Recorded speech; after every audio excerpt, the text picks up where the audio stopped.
Good morning. Bon dia, buenos días.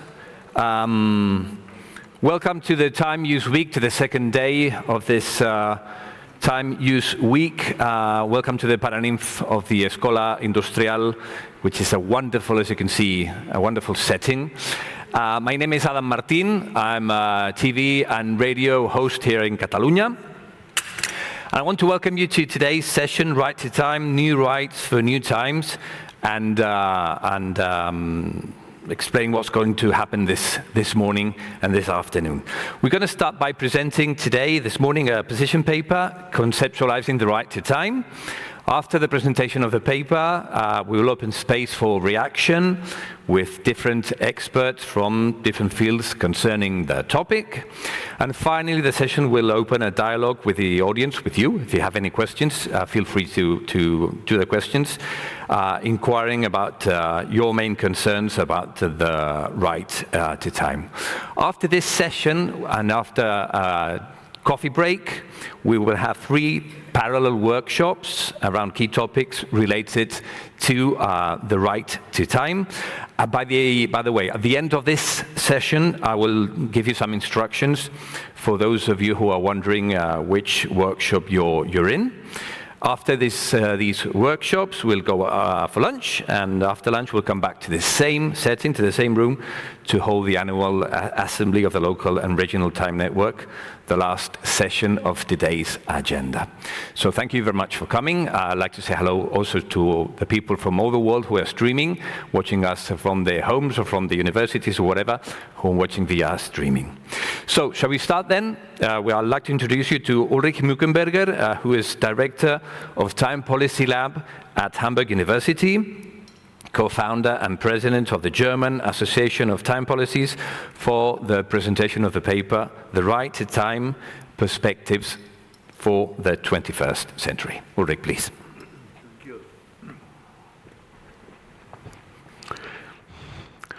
Thank you very much, Adam.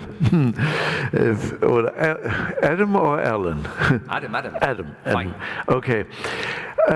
Yes, I want to present you the new agenda for the network. That means you find it in your folder. This is our policy brief on the right to time, perspectives for the 21st century. The idea came from about 2 years ago, because more and more in the movement, in the international time political movement, the term right to time is gaining momentum. We can ask why and with what effect, but it gained momentum, and I had the idea to make a sort of policy paper out of it, which could enrich the debate about time policies, also local time policies, because the right to time is addressed to all citizens, all people, children, elderly, foreigners, and so on. So right to time is everybody's right. I shall be a bit more precise later. The right to self-determination, to autonomy over his or her times of everyday life. And this is not by far not a given thing, because so many other actors, agencies, employers, mobility organizers, deal with our daily time as if it were theirs, as if they could, and the right to time is a thing which gives a new basis for claims, for movements, for everyday life proposals concerning lifetime. And when I said it's gaining momentum, we can come back. Time planning policies view both time both as a resource and as a cultural medium, and they have resulted in the development of new types of bodies, time offices, and new forms of local participation and cooperation, such as local civil dialogue and public partnership. This is an extract of the text of the Council of Europe of 2010. That means, and it ends up with the Congress of Regional and Local Administrations calls on the Committee of Ministers of the Council of Europe to take account of the right to time. So this was the first time in a European official document that the right to time appeared. Unfortunately, we followed this path, but not many other officials followed this path. It's 13 years ago that this happened, and not many countries followed. But there are some examples where the right to time seems already present even without the name right to time. I just mentioned the resolution of 2010 of the Council of Europe, but also if you take the other red point, delays in flight traffic, or delays in train traffic. You know, in all countries, there are movements towards compensation for these delays, because they are unfortunately very frequent. I came yesterday from Bremen by flight and with 2 hours delay. So, and what the European Court of Justice said was, it's not only damages for these delays, which you can ask for, or which you can claim, it is also the loss of time, which is a damage. The pure loss of time is a damage and has to be compensated.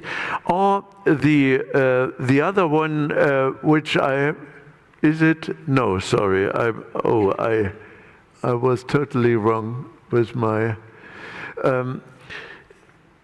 Is that the pointer? No. Okay, so I don't find it. But you find, for example, in many countries, there is now a claim for medical treatment, that you have medical treatment on time. In Germany, for example, if you need a special doctor for special diseases, you have to have an appointment within 3 weeks, which is not self-evident and so on.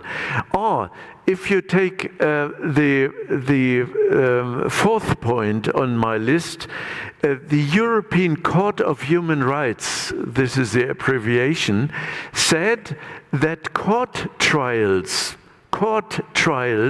may not endure 10 years. You have a right to justice, and to justice on time. And the last one is also, you know it probably, it's more recent, from 21. The European Parliament proclaimed a resolution on the right to disconnect when you are connected with the net in your work. You have a right to disconnect in order to separate your private time and your working time. And this all implies time policies, but there is the word of right to time is not yet present. We have here a European learning process. We are all happy that our colleagues from Bolzano and Bergamo are here among us, because this was the origin of Le donne cambiano il tempo. The women change the times in 1990. And then Orexter, the project, came. Then in France, Dares strategies, spillovers, Netherlands, Spain, Ireland, Belgium, Finland, Great Britain. And our specialist Jean-Yves is here, who remembers all that. And a quantum leap was the Lex Turco in Italy, which for the first time let down a law concerning time offices, time use plans in cities concerning the times of everyday life of their female and male and children citizens. So that was a step forwards. And of course, the Nordic countries with their family policies, then the important, which hosts us now, Barcelona Time Use Initiative, at that time with Barcelona, and they this time use initiative from Barcelona, with Ariadna steering it right now, and Marta, of course, they administered this policy brief on the right to time, and of course they were very engaged in that. Let me just come to the contents of it. The right to time is above all, you know, I'm a lawyer and political scientist, and the right to time is between the two disciplines. It means self-determination over one's own time. Self-determination, that nobody, not other people, may determine how you organize your everyday life. And this is not easy to understand. No discrimination, the second point, regarding the use of time should be tolerated. This is, of course, mainly a gender point of time use, because we all know that men and women still currently have a different everyday life schedule. Men's life time schedule per day is more consisting of long-term elements, full-time work, and women more puzzled works with many time givers and so on. So that should not be allowed as a normal type. The third element, no devaluation of times. That means times of elderly or unemployed people often exist, but they have no social value, or not the equal social value, and this is a sort of discrimination which should not be allowed. And two positive elements of the right to time, that all people have a right to a time culture, to develop an own culture which should allow them to organize their working life. People have very different cultures, and we had that in our working group when we spoke about Latin America. There, the time culture is totally different, and this should all be embraced by the right to time issue in a diversity issue. And what we have to see is temporal autonomy implies a right to collectively shared times. That's under pressure in our times, the collectively shared times, because the time puzzles go through families, through neighborhoods, through quarters, and so on. And this should be the main fields. Of course, the right to time is not only an individual right, it is also a collective right, which means infrastructures which have to be time-friendly for users, childcare, elderly care, transport means, and so on, have to be present in order to guarantee the right to work, the right to time. Fields of application are various. Schools, childcare times, working, transport, social times, sustainable urban times, public administration, and services with new user needs. We have a lot of activities in which this right to time has to be respected. And now we end up in our policy brief with relatively extended recommendations. Recommendations from the time policy, time use issue. Recommendations go to the local level, to the national level, and to the international level.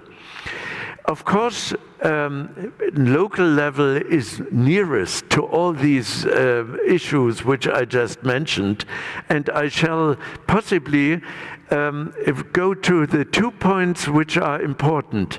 Dedicated responsibilities in a commune for local time policies. This is important, that time policies are not just a duty among others, but that a particular office and responsibles are there. And participatory methodologies because time policies and the right to time is not possible without participation of those whose times are at stake. On the national level, it is clear the recognition of the right to time is necessary, the recognition on the statute books, and the performance in working time regulations, social security regulations, and so on, and to provide for personal and financial resources for time political model experiments. Sorry. Oh, sorry, I made the wrong. I just want to come to the last slide, international level. And here, I mentioned in the beginning Council of Europe. It was at the beginning, but Council of the Europe, particularly the Congress for Regional and Local Administrations, is not a norm-setting body, but the Social Charter is. Okay, and the Human Rights Acts are, and so international organizations should integrate the right to time into their charters, and they should, above all, this is our objective, the last point, opportunities for transnational time political best practice exchange and research. You know, our proposal was a European Time Academy, and this could also only be established on the level of international cooperation and organizations. Thank you very much, and I hope you will enjoy the policy brief when reading and when discussing with us. Is it provisional? That means if you give us a feedback, we shall integrate it. Thank you very much for your attention.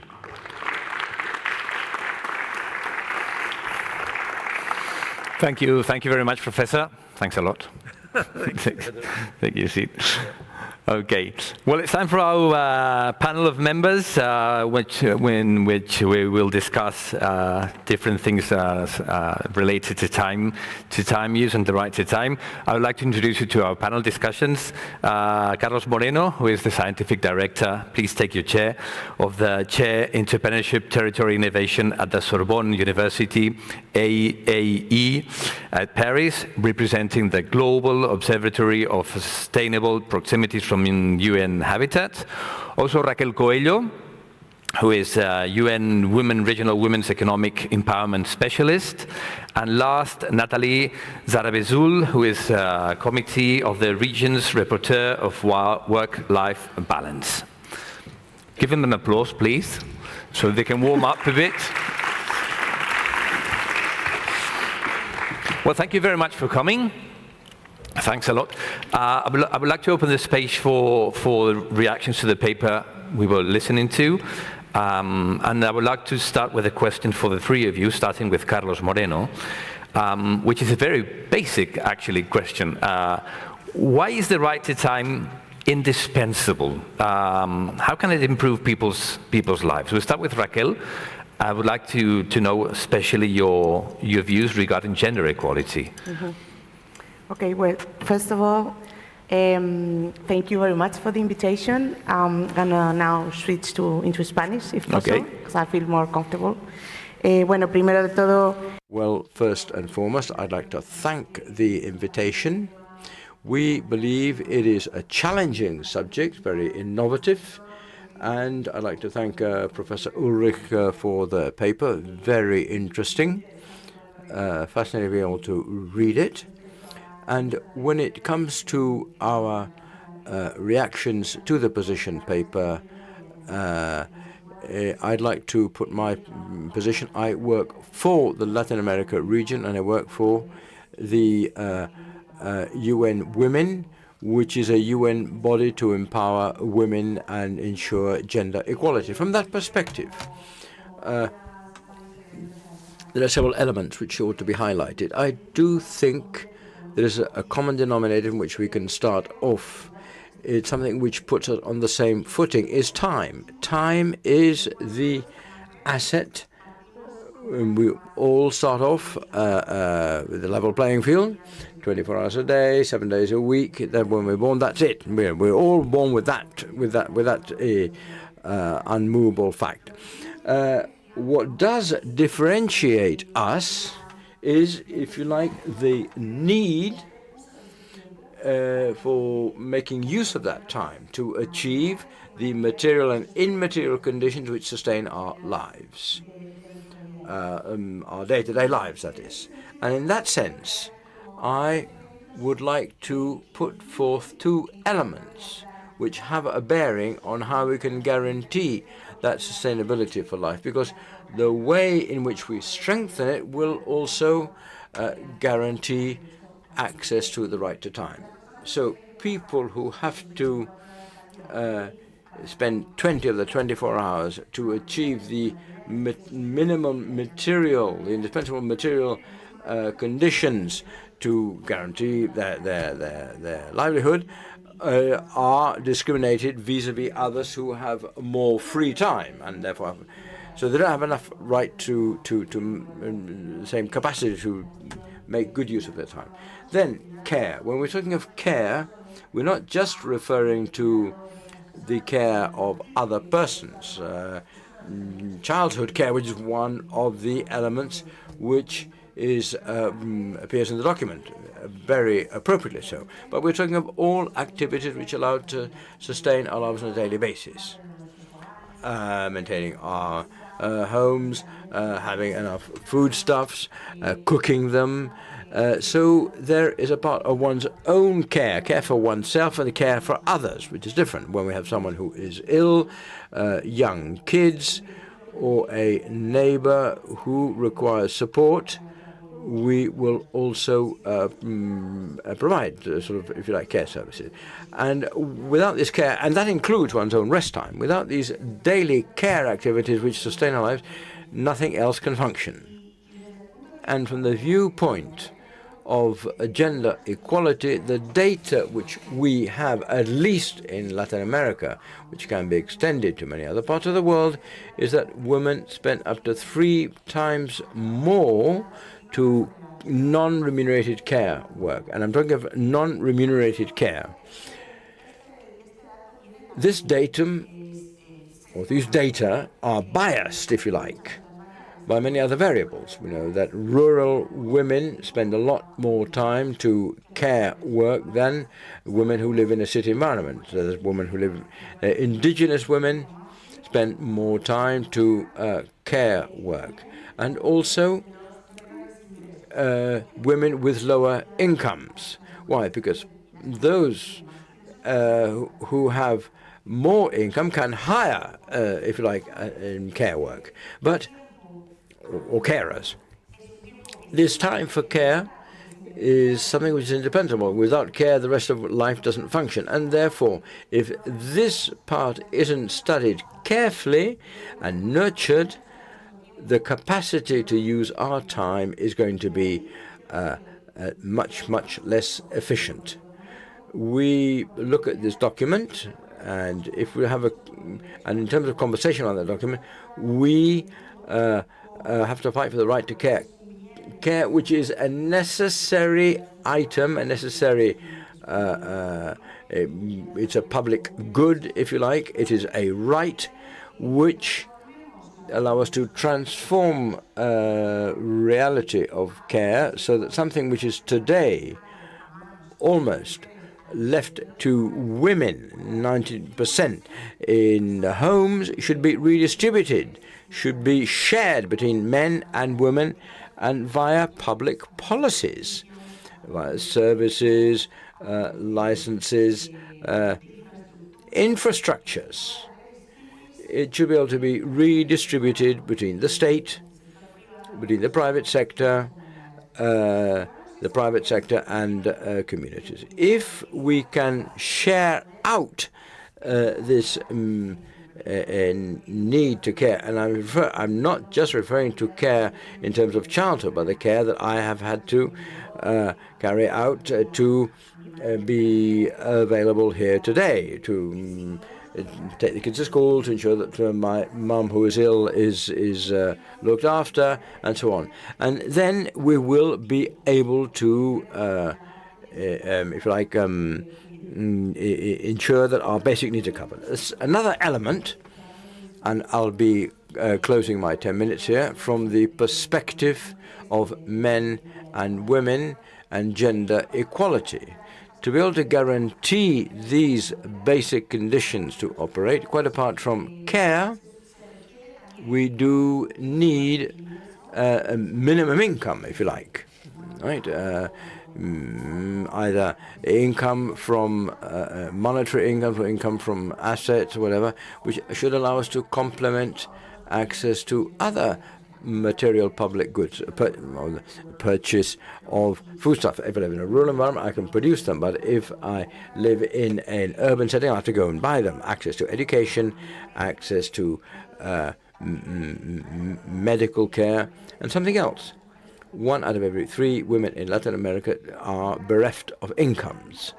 That means that part of their time has to be earmarked to obtain those elements which they need, because they have no income via barter or whatever. So unless there's a minimum income, we shall not be able to make suitable use for our time, because there will be no time. So for the state to guarantee the use of time, it's not going to be feasible unless these key elements which allow sustainability of life to be specific: right to care and access to a minimum income, a minimum resources to if you like, attain the social floor. So we have to strengthen time use policies to ensure that there is an equitable, level playing field in terms of time use. Thank you, Raquel. Carlos Moreno. how can time, right to time improve people's lives, but also from a perspective of the proximity to cities and your area of expertise. You have 10 minutes also. Yeah, thank you so much, Adam. Thank you for this kind invitation. Thank you to Ulrike. Congratulations for this position paper. And good morning, everyone. I will speak English in my first time, the 10 minutes, in Spanish for the second one, 5 minutes for balancing the linguistic approach. I examined the poster of this session for a new time balance, time with week, time to rest, time to work, time to care, time for leisure. I think that it's very interesting to consider the question of the time in the city. Right to time, new right for new times. My point of view with my research with my team at Sorbonne University is based on this new way for reinventing the right to the city. For a long time, we have considered that the right to the city was essentially to have a house, in particular, to have a social housing. And for a long time, we have disconnected the essential of social needs to the question of urban time. The question of the useful time was abandoned for a long time. We have considered that it was necessary to live in a city without consider the vital importance to reconquer a useful time. A useful time based on this idea of the ancient Greek. I said in my latest book, The Right to the City, from the global city to the 15-minute city, that in the ancient Greeks, we have 3 kinds of time. The first one, the chronos. The chronos is the calendar time, the hours, the minutes, the seconds. The second expression of the time in the Greek ancients was the kairos. The kairos is the time of the creativity, the opportunity for inventing, the time for developing our mindset. And the third time is the aion. The aion is the time for our spirituality, for having a link with the cosmos, regardless of the kind of point of view, good or not, God or not, etc. The ancient Greek had 3 times: Chronos, Kairos, and Aion. With the Industrial Revolution, when Frederick Taylor, in particular, has developed this new measure of the operational time, Frederick Taylor has wrote this book, We Need to Measure Our Time for Being Productive. We have transformed the notion of these 3 kinds of times in just one kind of time, the time of the productivity. The Frederick Taylor, with the Taylorism, and Ford with the Fordism, with the massive productions related to the massive consumption, had totally changed our capability for disposing these other times, my individual, my social, my familial time, and the time for living with my spirituality. Unfortunately, we have accepted the unacceptable. We have accepted to lose this link with the other kind of time different of the time of productivity. Our cities worldwide were developed following the concept of Le Corbusier after the Athens Chart. The Athens Chart, wrote in 1933, said a city with a great success is a city that goes further and quickly.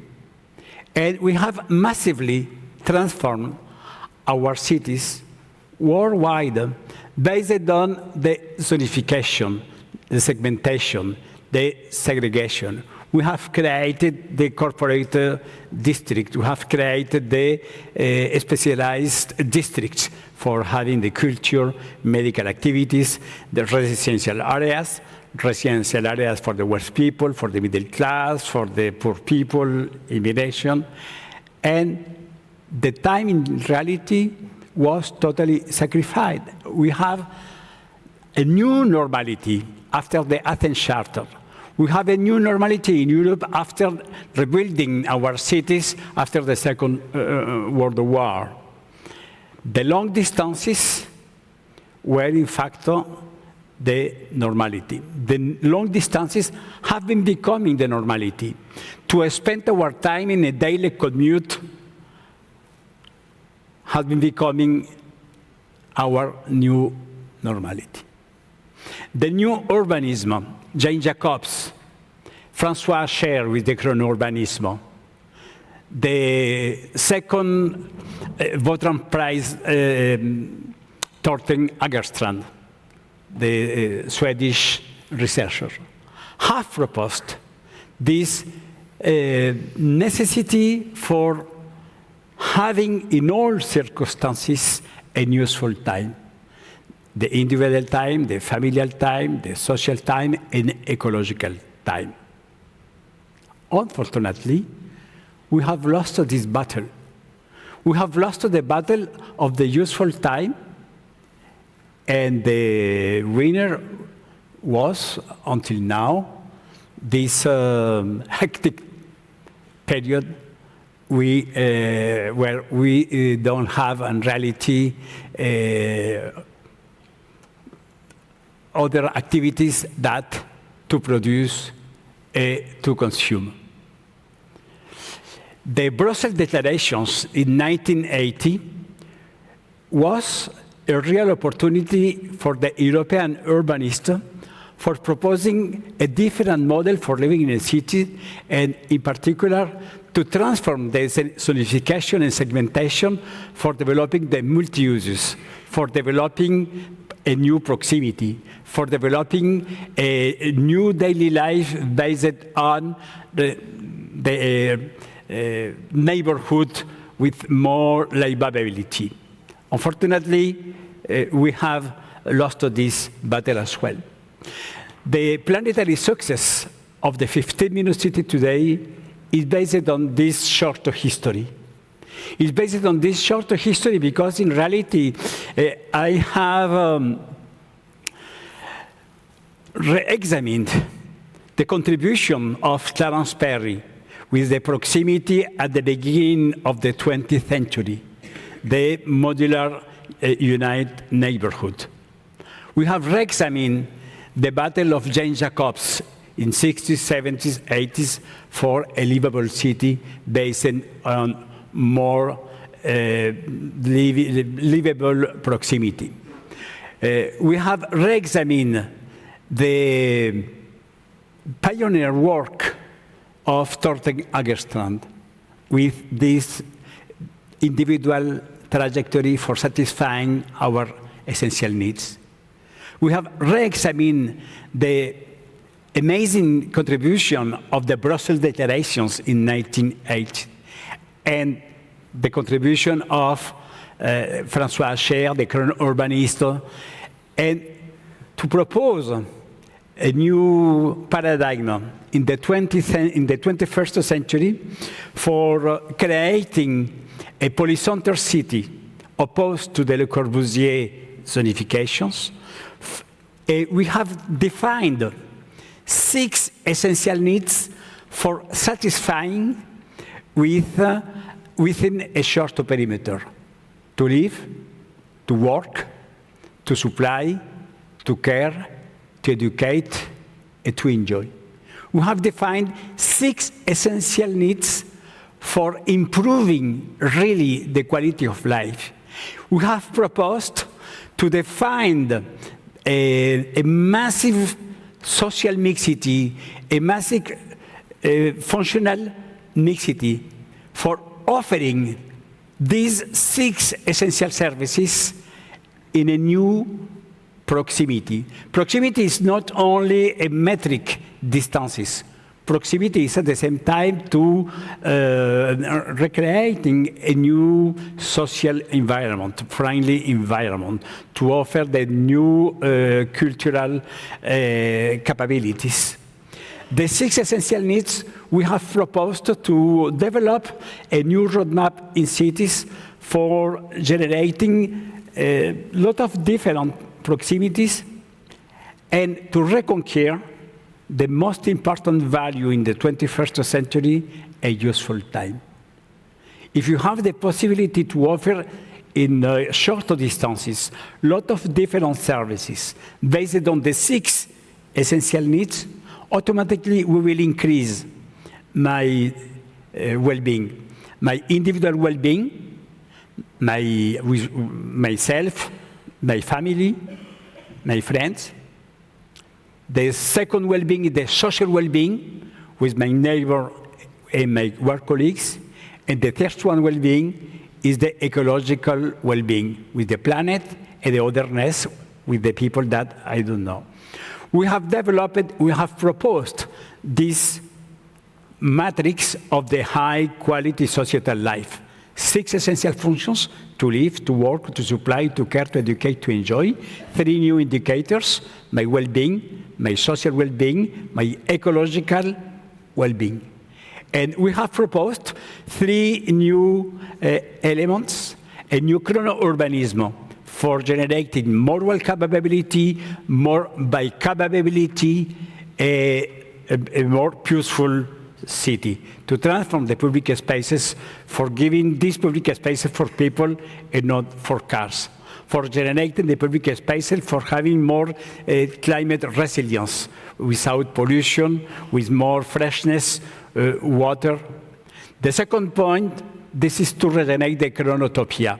The chronotopia is this new capability for breaking with the Le Corbusier paradigm based on the single functions of buildings and the consequence to have a lot of different buildings so far, for transforming into another way. The chronotopia is the multi-purpose functions to optimize the different infrastructures and buildings that exist today for offering lots of different services and impermanence.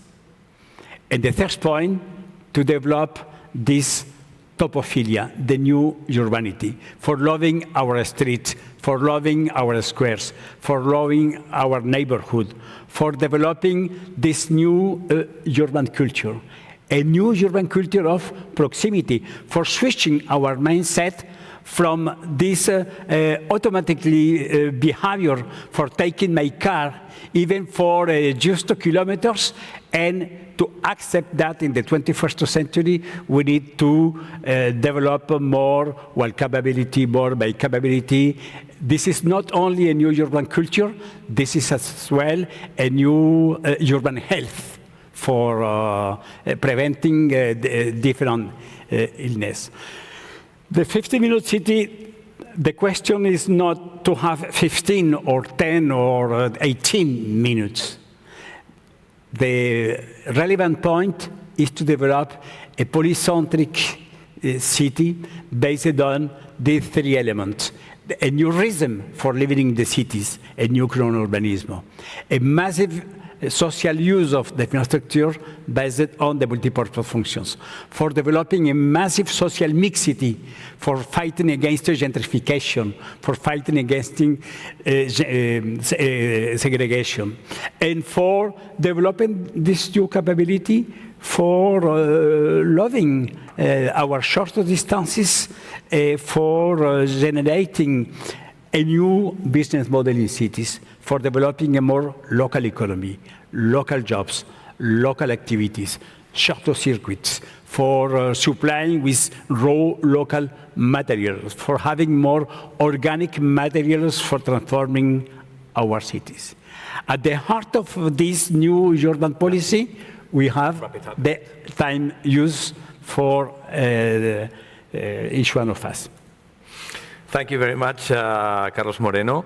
And now it's time for Nathalie Zarazol, talking about the reflection how to use the right to time to improve citizens' rights regarding work-life balance for parents and carers, and how all this applies to the regional governance level. So it's the same question in this context.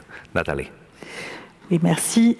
Je vais m'exprimer en français. C'est la raison pour laquelle j'ai à côté de moi un thème qui va très gentiment me traduire.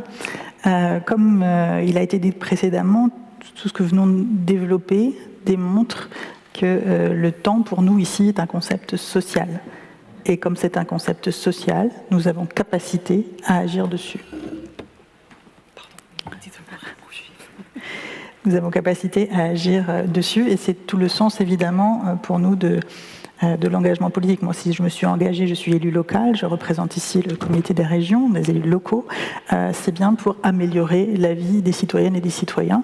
Et donc le fait que nous puissions agir, ça démontre qu'il y a une capacité pour nous à nous mobiliser. Et c'est pour ça que je vous remercie vraiment de cette initiative qui me paraît très importante.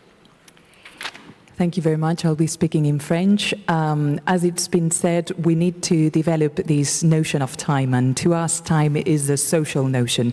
We do have the capacity to take action. I think that's very meaningful. We should take it into account. I'm here representing the regional level, the local governments, and what we need to do is to improve citizens' lives. And let me go back to this ability that we have to take action, to do something. That's why we need to mobilize, and that's why these kind of initiatives are so important. Vous savez, les journées, j'ai l'habitude de le dire, font 24 heures pour tout le monde, mais malgré tout, les journées ne se déroulent pas de la même façon pour tout le monde. Il y a des temps, cela a été dit précédemment, des temps qui sont oubliés pour un certain nombre de personnes, et plus particulièrement pour les femmes, ça a été dit, pour les personnes en grande précarité.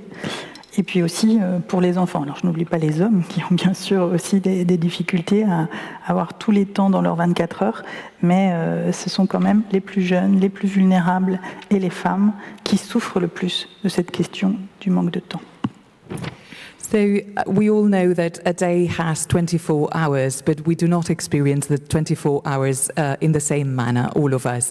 There are forgotten times for specific groups of people, specifically women, as it's been said here, precarious people and children. I'm not saying that men don't have difficulties when it comes to making the most of their 24 hours, but of course the most affected ones are women, the youngest ones, and vulnerable people.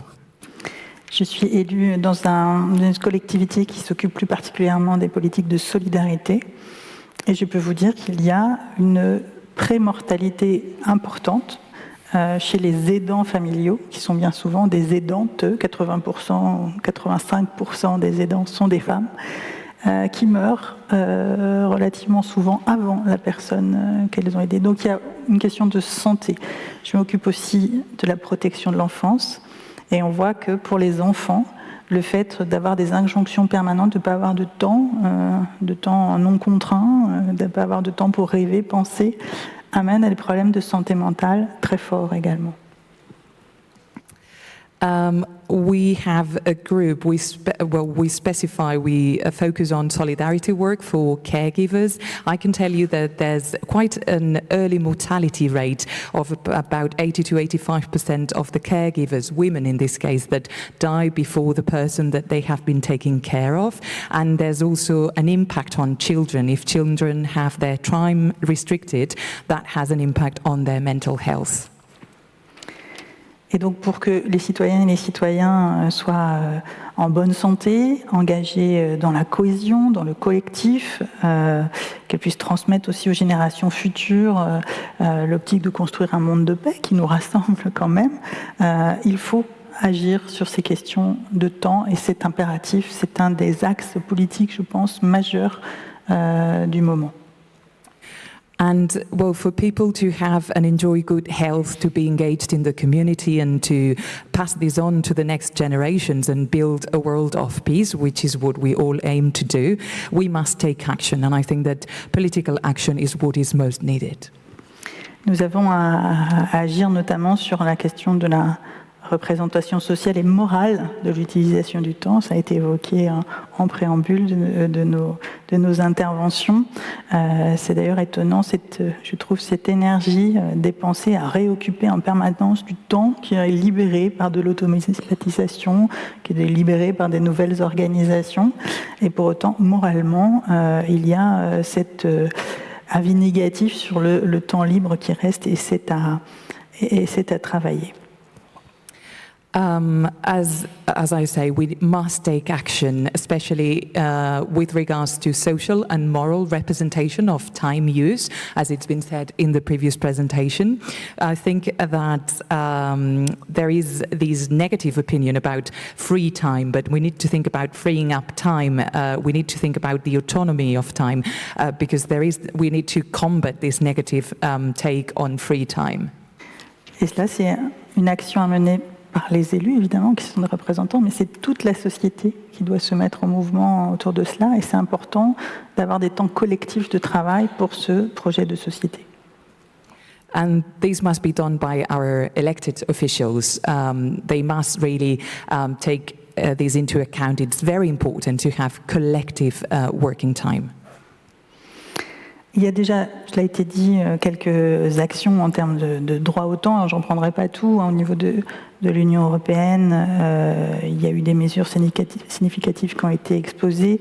Le pilier européen des droits sociaux en 2017, qui a mis l'accent sur ce principe de l'équilibre entre vie professionnelle et vie personnelle, suivi d'une directive ensuite en 2017 aussi. As it's been said, several actions have been taken regarding the right to time by the European Union, for example, important measures that have been brought up this morning here. There's a 2017 social plan that included work-life balance, and a directive from 2017 included that matter too. Donc depuis août 2022, tous les États membres de l'Union européenne sont tenus de respecter les règles européennes visant à améliorer l'équilibre entre vie professionnelle et vie personnelle et favoriser le développement personnel, sans sacrifier vie professionnelle ou vie familiale. Since August 2022, all European member states must comply with the European regulation that includes work-life balance to promote personal development and without making any sacrifices on any front. À la lumière de ces développements, il est donc crucial quand même de souligner l'importance de la responsabilité partagée. J'en ai un peu parlé, puisque atteindre un équilibre adéquat, ça nécessite une collaboration entre les employés, les salariés, les familles, donc les partenaires sociaux également, les employeurs publics et privés. C'est bien donc une approche holistique qui prenne en compte les avantages économiques et sociaux de cette équation équilibrée qui est importante pour construire une société équitable, égalitaire, en matière de genre notamment, et assurer aussi l'allocation optimale des ressources. Wrong page. It's important to underpin and support this shared responsibility vis-à-vis the right to time. We need to strike the right balance, and to do that we need to work together, employers, employees, families, social partners. So we need to take on a holistic approach and make the most of the economic and social benefits of this change in order to build an egalitarian society with the right education and the right resource allocation.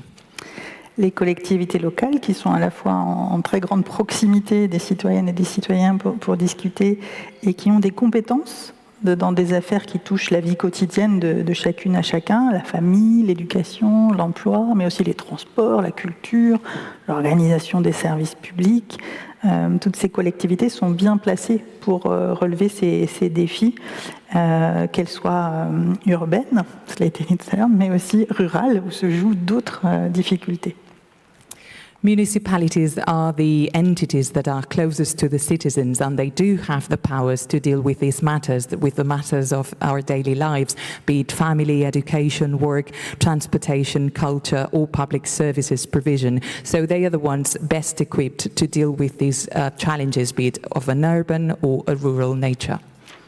Et ce concept du droit au temps, je pense, doit être vraiment mis en place à tout niveau politique et à tout niveau citoyen. Je pense qu'il y a, je vais essayer de me concentrer sur 3 propositions sur lesquelles se concentrer dans les actions à mener. Déjà, la formulation des politiques et le plaidoyer, c'est-à-dire porter cette question en permanence, l'a rappelé, parce qu'il y a toujours une crise pour vous empêcher d'avancer sur de nouveaux sujets. Et je pense qu'il ne faut pas, évidemment, minimiser les crises, mais il ne faut pas oublier non plus que nous devons, pour les surmonter, ces crises, avancer aussi plus loin que là où elles nous laissent. This notion of the right to time must be implemented straight away at all levels, political and citizen-wise. So I have 3 proposals on which I believe we should be focusing our efforts. For example, the first one would be policy making. We need to bring this topic up in all occasions. We have the feeling that we're always in a crisis that prevents us from making headway. We should not minimize crises, but we should strive to overcome them.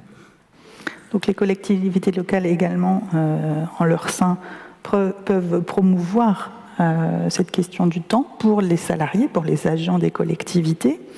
Et puis, bien entendu, je parlais des services rendus au public, encourager ces services publics de proximité qui facilitent la vie et qui aide à pallier le manque de temps qui a été évoqué aussi tout à l'heure, le temps qu'on perd à attendre ou à être dans des moments de transition. I think that municipalities are the ones that can promote this notion of time among workers and communities. And I mentioned the provision of public services. We should encourage public services to take place or be provided in proximity so that we minimize the loss of time and we make our lives easier. Et puis enfin, je pense qu'il faut se saisir de chaque manière que nous pouvons avoir de sensibiliser le public et d'agir pour l'éducation, pour lutter contre les stéréotypes de genre, mais aussi le regard moral sur l'utilisation du temps. Et ça, nous pouvons le faire évidemment auprès des jeunes dans les écoles, mais nous pouvons le faire partout dans les clubs sportifs, lorsque nous sommes dans partager des moments culturels ou d'animation. C'est important que toute la société partage cela. Voilà, je vais m'arrêter là. Je sais que le temps aussi ici est compté. Merci de votre attention. Finally, I think that we should constantly try to raise awareness among the general public about the right to time and this notion of the time use, and we should fight against the gender cliché or the moral approach to time use, and we should do that, the awareness raising effort, in schools, but we can also do it in sports clubs, in cultural events, and I think I'll leave it at that. Thank you very much. Thank you very much, Natalie. What we're going to do now, I need you to take your phones out, because we're going to have a QR code here on the screen, and I'm going to ask you to focus on that code when it comes out, and we're going to have an interactive dynamic now for the next 5 to 8 minutes. So there you go. And we're going to ask you which of the listed key areas should be prioritized for the implementation of the right to time. You have three choices. You should tell us which are the 3 most important key areas to you, and at the end, in the next 5 minutes, we'll see what the answer is. The first one is work-life balance, ensuring that individuals have the right to a balanced work life as a critical aspect of their well-being. The second is the time off and leave policies, implementation of fair and equitable policies for paid time off, parental leave, sick leave, and holiday time is essential. The third key element is flexible work arrangements. Encouraging flexible work arrangements such as remote work, flexible hours can help individuals better manage their time and responsibilities. The fourth is stress management and mental health, recognizing the importance of mental health and stress management. Employers and society should prioritize resources and support systems to help individuals cope with the demands of modern life. The fourth is proximities promotion, urban planning and design that allows individuals to access most of their daily needs and activities within more or less a 15-minute walk or bike ride from their homes. Education and awareness, promoting awareness of time management skills and techniques is crucial. Remember, you can only mark 3 key issues. Equal opportunities for all, ensuring that everyone, regardless of their socioeconomic status, has access to the resources and opportunities needed to manage the time effectively. Legislation and policy, we've been talking quite a bit about all these issues during this time. Governments can play and have to play a role by enacting legislation and policies that protect workers' rights to reasonable working hours and time off. Support for caregivers, recognizing and supporting the needs of caregivers, whether for children, elderly family members, or individuals with disabilities. Cultural and social change, promoting cultural shifts that value time spent on personal well-being and relationships over excessive work hours.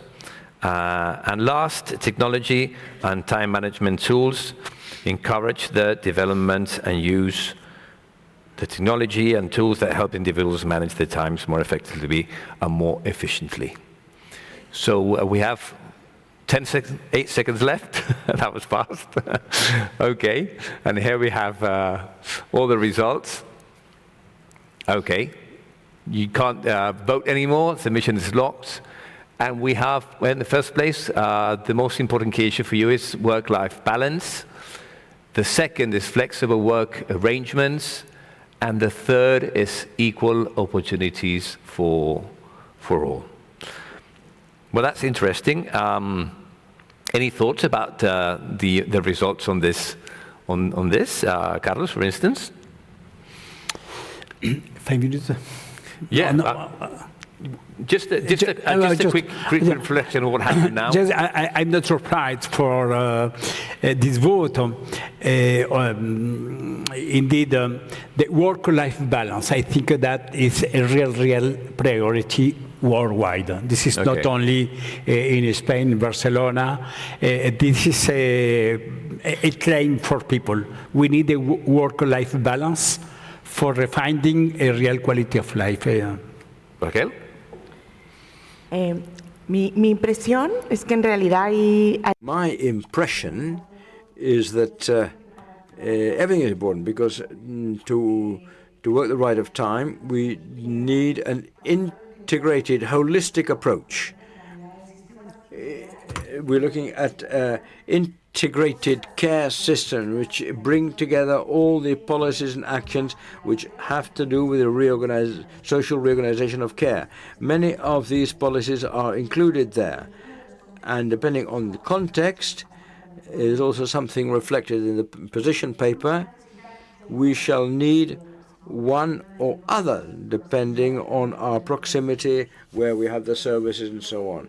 So I do think we need to look at all the policy possibilities. Nathalie? C'est normal que l'équilibre vie familiale, vie professionnelle arrive en premier parce que c'est ce qui touche le plus directement les gens.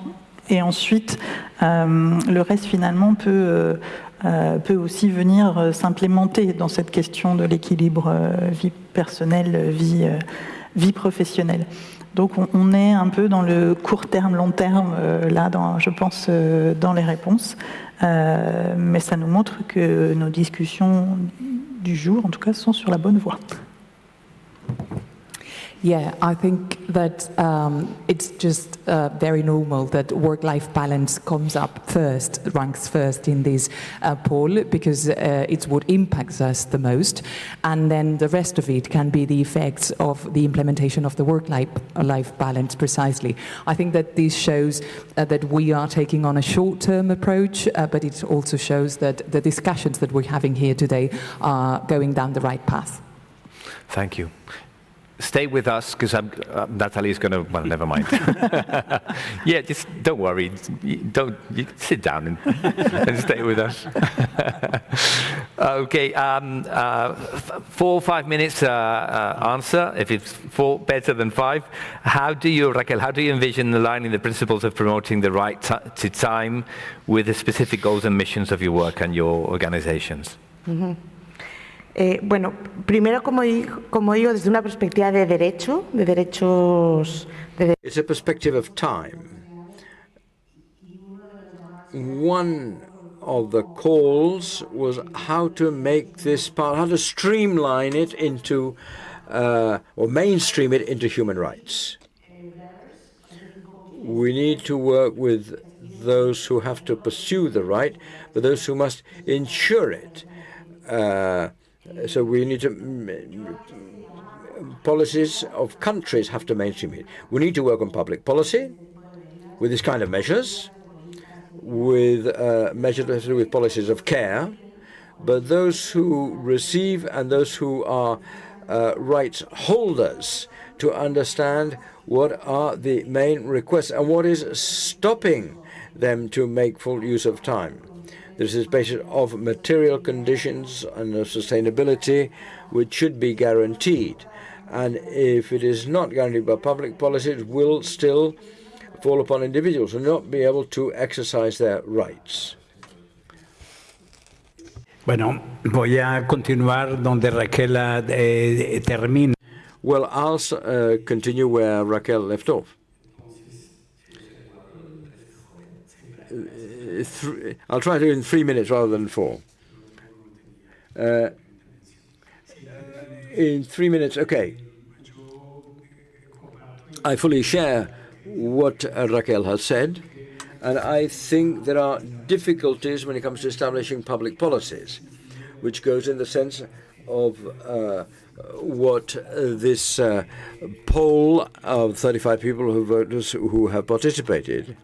We need to reorganize our daily life between family life, professional life, life of relationships, and personal life.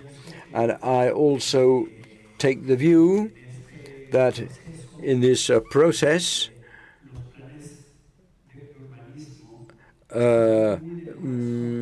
town planning, urbanism issues are at the heart of the deformation which the right to time has suffered.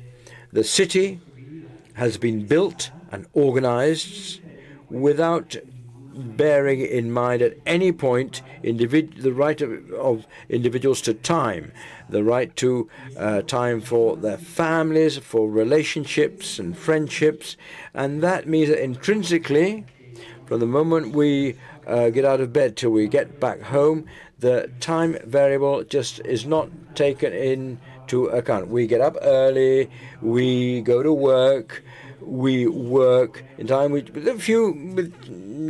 short time to eat, we go back home late, we hardly see our kids. There's the weekend, which allows us to socialize. So the way in which the city is organized is an organization which intrinsically which flies against the right to personal, family, and relationships time. And while we accept the organization of the city in this way,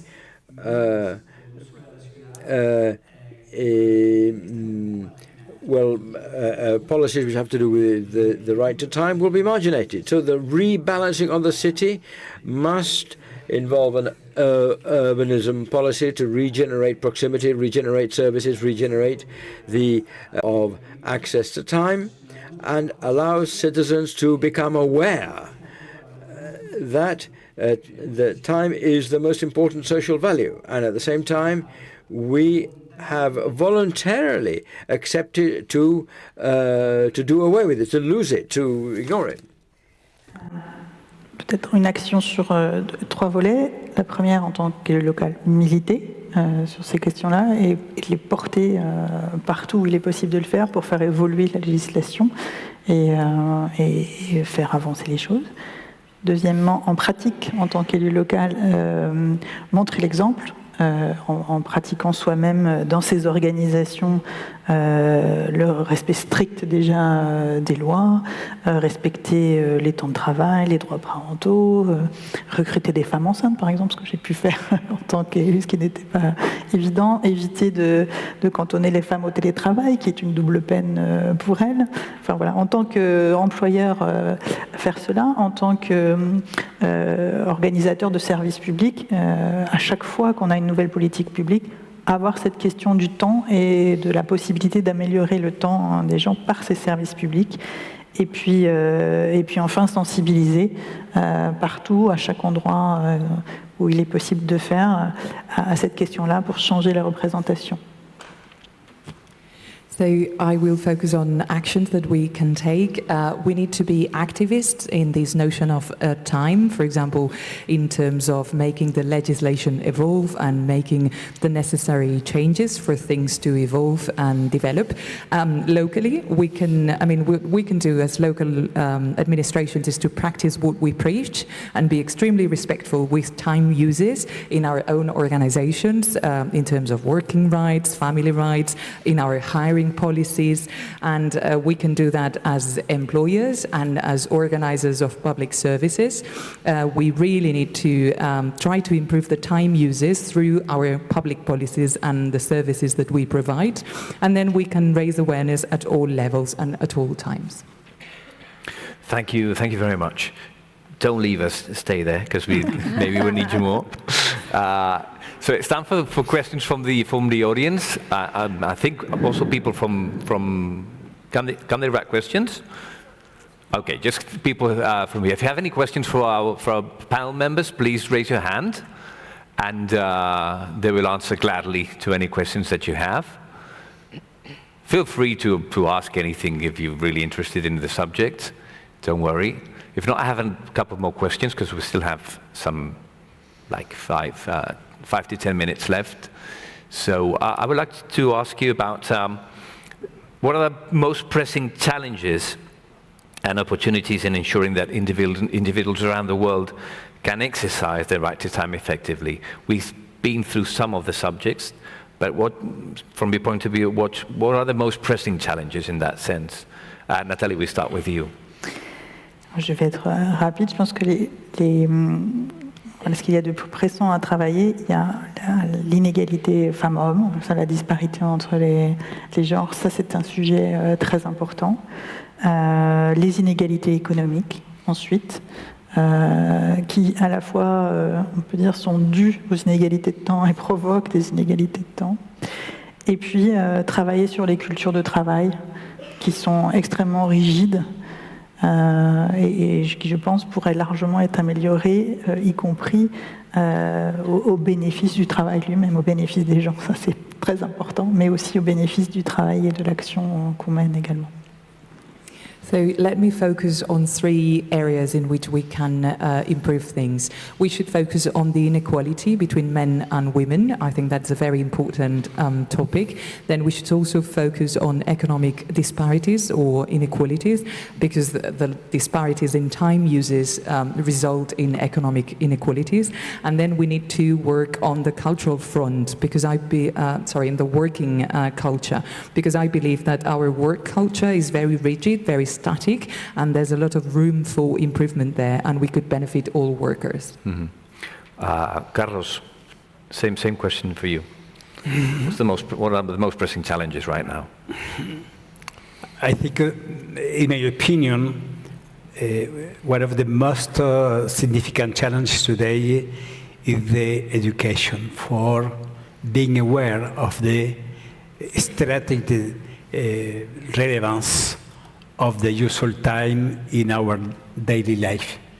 I think that today the majority of people are not aware of the importance of the useful time for living, and we have been continuing to accept to lose our time. Education is for me the key element for switching our mindset in a new open mind, for considering that without a useful time, you are just the machine for being productive. Mm-hmm. Raquel. Bueno, yo estoy muy de acuerdo con lo que comentaron. I am in full agreement with what has been said. Let me add diversity. Diversity is key. When you're talking about guaranteeing the right to care, among a very diverse population, I was saying it's not the same to use time for a man or for a woman, or for a woman in a rural environment, or an indigenous woman as in an urban living woman. The challenges they face are different. And the big challenge to guarantee the right of time is taking due account of different uses of time, of different populations, different, if you like, not just in the urban and rural environment, but also taking due account of diversity. And one thing is to spend 3 hours to go and get drinking water, right? It's very different the circumstances of someone living in a Western city. So there should be no one-size-fits-all solution. We need fit-for-purpose solutions, taking account of the vast difference. And most of the times, it seems like they're like more pressing matters that leave the time use in a second level, and it's very difficult to change mindsets to actually put that in the first place, because we're thinking about food, we're thinking about life, well-being, we think about more apparently urgent things. And this may be the thing that holds everything together, gives everything a sense, doesn't it? Any of you? Así como reacción, si uno piensa... Well, as a reaction, if we are thinking of the needs, obviously immediate needs should come to the forefront, should have pride of place. As we all start at the same available time, we should all have to deal with our immediate needs. And that is where the difference lies and how to deal with them, and depending on the resources we have. For me, the way to guarantee the right to time is to be able to have policies which guarantee there's these vital minima, so that people should not be investing all their time in overcoming them. I was talking of care, I was talking of the minimum income, and if that is not overcome, or a large proportion of the population does not have those basic needs covered, they won't be able to deal with new use of time. Nathalie? Sur une question médicale, le stress, on le sait, génère des hormones qui altèrent le cerveau. Donc je pense que plus nous serons dans la crise, dans le stress, moins nous prendrons le temps de réfléchir, moins nous aurons de possibilités, même intellectuelles, d'aller au-delà. Il faut songer que le temps est important pour que nous puissions développer des idées, et que la question de la sérendipité, du hasard, est importante aussi. Et si on n'aménage pas les possibilités que ça se produise, nous aurons beaucoup de mal à trouver de réelles solutions pour les crises présentes et à venir. Le temps, finalement, prendre le temps, c'est un gain de temps, je pense. I think it's, at the end of the day, it's a medical question. It's a matter of stress. We all know that stress releases a series of hormones, and we are in a constant crisis in that regard. And the less time we have to reflect, the less possibilities we will have, intellectual possibilities to come up with an idea for the problems that we have in the present. I think that time is important to develop ideas, to come up with possibilities. It's this notion of serendipity, and the possibilities are very important, and otherwise we will find it very hard to solve the crisis of the present, because time at the end of the day is like investment in time is like a time saver. It saves many things. Mm-hmm. Carlos? Sí, en francés, en français.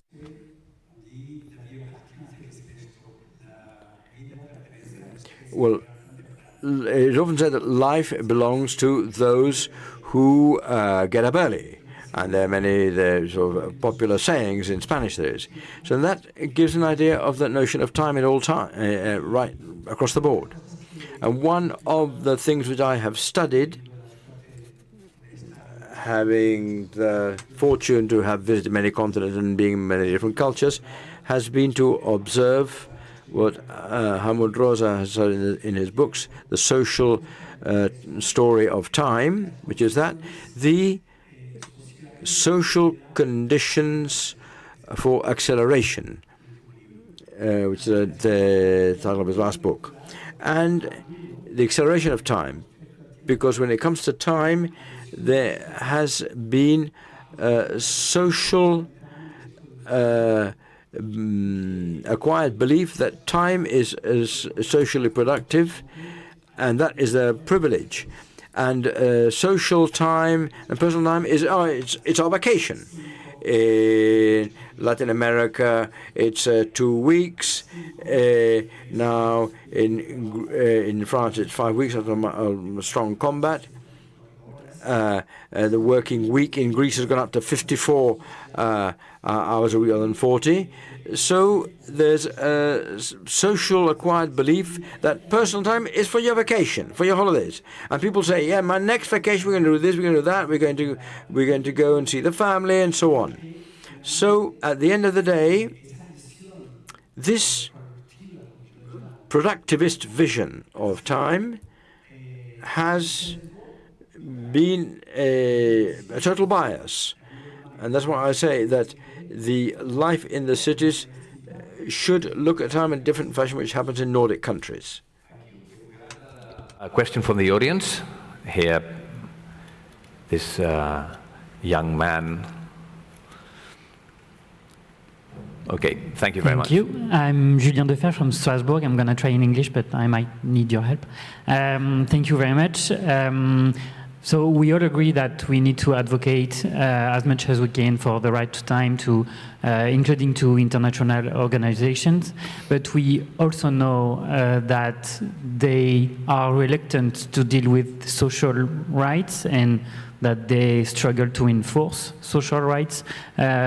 So when we advocate for the right to time, is there some way? What's your take on what should we do to make them know, to make them understand what they should do about it? Should there be like just a line in a treaty, or what should they do next to actually enforce the right to time in national and local policies?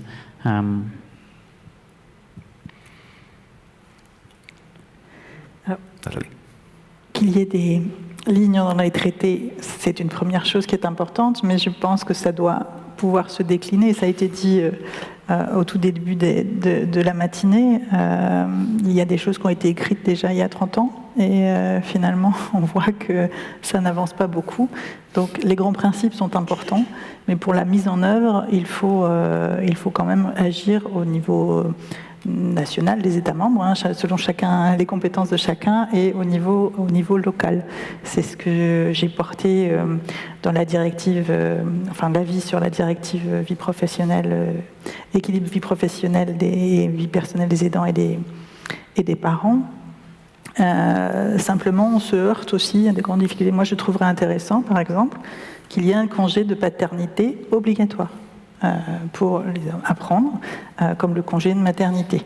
pour les parents, mais aussi pour les enfants. On peut aussi cumuler les intérêts. Mais je pense qu'il faut aller fort. Il y a la question des retraites, qui a en France, vous êtes français, donc, qui a beaucoup occupé l'actualité.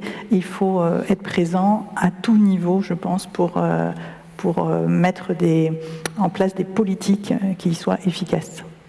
La bonne volonté ne suffira pas. Yeah, for example, I mean, retirement is a good example, and some of these things were already written into our laws 30 years ago, but headway has not been made. I think that big principles are very important, but what matters the most is implementation. And for these things to be implemented, we need to take national action, and we need to make the most of the local powers that we have in our administrations. Let me go back to the work-life balance directive that I mentioned before. I think that it's of paramount importance for workers, for families, but I would go even further, and I would propose a mandatory paternity leave, just like the maternity leave, but for parents, for fathers. I think that this would benefit both the fathers and their children. And, well, retirement has made the headlines in France recently, and in that case we need to put pressure at all levels for effective policy making. Goodwill will not be enough. You wanted to say something too? We don't have time for more questions, I'm sorry, because we're out of time actually. So, Raquel? Bueno, en términos de agenda... When it comes to the human rights agenda, there are two elements that must be borne in mind. One is that human rights are indivisible. And one of the arguments which we are using for the right of care is the right of care is not just a sort of standalone right, because without care everything else will fall, won't function, but to exercise the right to care also has a knock-on effect on other rights, the right to education, to health, and so on. So the right to time as a facilitator of other rights is a strong argumentative line which could be put forth. Other rights are universal, and we must attempt to find lines of argument that put the right to time as a very appropriate and pertinent right in all contexts and all realities. We were told at the beginning the right to care was something of the Nordic countries. They're the guys who are the best in that. But gradually we have become aware from many other cultures is that the right, if you're talking of a Colombian woman, say, who is working 45 hours caring, well, they need personal care time, right? And a lot of that work, by the way, is non-remunerated. So we do need to if you like, find lines of argument, because otherwise, right to care is not just something for the privileged few.